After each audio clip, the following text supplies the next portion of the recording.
Assalamualaikum warahmatullahi wabarakatuh. Apa kabar semuanya? Semoga selalu sehat, dilancarkan rezekinya, dimudahkan segala urusannya ya. Amin. Nah, di video kali ini saya akan berbagi informasi yaitu terkait jadwal pencairan bantuan PKH tahap 2 maupun BPNT tahap 2 tahun 2025. Kapan PKH dan BPNT mulai dicairkan kembali.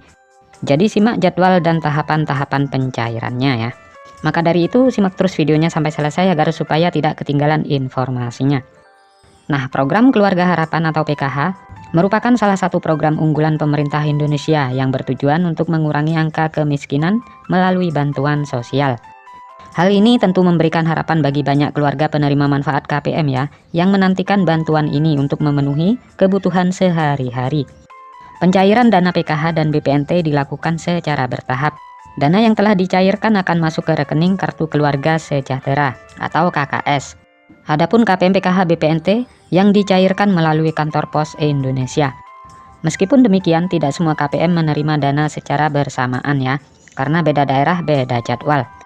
Dan berikut jadwal pencairan PKH dan BPNT untuk tahap 2. Nah, perlu diketahui bahwasanya pencairan PKH maupun BPNT itu disalurkan dalam 4 tahap sepanjang tahun.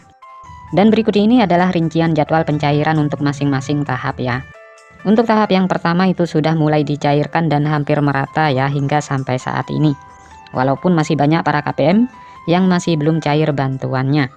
Sedangkan untuk tahap 2, ini akan kembali dicairkan di antara bulan Mei dan Juni. Untuk tahap yang ketiga, ini akan dicairkan di antara bulan Agustus dan September. Dan tahap yang keempat, di antara bulan November dan Desember, baik PKH maupun BPNT. Nah, dengan adanya jadwal ini diharapkan KPM dapat mempersiapkan diri ya, dan mengatur keuangan mereka dengan lebih baik, terutama dalam menghadapi kebutuhan yang mungkin meningkat di setiap tahapan pencairan. Nah, sementara besaran bantuan PKH bervariasi ya, tergantung pada kategori penerima. Untuk ibu hamil, Rp750.000 per tahap, total 3 juta per tahun. Sedangkan anak usia dini umur 0 sampai dengan 6 tahun, Rp750.000 per tahap, total 3 juta per tahun. Untuk anak SD sederajat, Rp225.000 per tahap, total Rp900.000 per tahun. Untuk kategori lansia dan disabilitas, Rp600.000 per tahap. Nah, dengan adanya variasi besaran bantuan ini, pemerintah berharap dapat mencakup berbagai kebutuhan yang berbeda dari setiap kategori penerima, sehingga bantuan yang diberikan lebih tepat sasaran.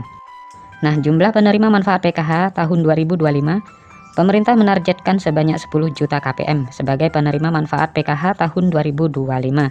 Target ini menunjukkan komitmen pemerintah dalam mengentaskan kemiskinan dan memberikan dukungan kepada masyarakat yang membutuhkan. Dengan jumlah penerima yang besar, diharapkan program ini dapat memberikan dampak positif yang signifikan terhadap perekonomian keluarga penerima. Bagi masyarakat yang ingin mengecek status penerima manfaat, kalian dapat mengunjungi situs resmi cekbansos.kemensos.go.id. Di situs tersebut, kalian dapat menemukan informasi terkait status penerimaan bantuan sosial, termasuk PKH dan BPNT. Nah, untuk mendapatkan informasi terbaru dan paling akurat, selalu pantau terus informasi resmi dari Kementerian Sosial. Dengan mengikuti perkembangan terbaru, KPM dapat lebih siap dalam memanfaatkan bantuan yang diberikan. Dengan adanya bantuan ini diharapkan dapat meringankan beban ekonomi dan membantu keluarga dalam memenuhi kebutuhan dasar para KPM. Nah, jadi itulah informasi yang dapat saya sampaikan, semoga bermanfaat. Sampai ketemu di informasi-informasi selanjutnya. Assalamualaikum warahmatullahi wabarakatuh.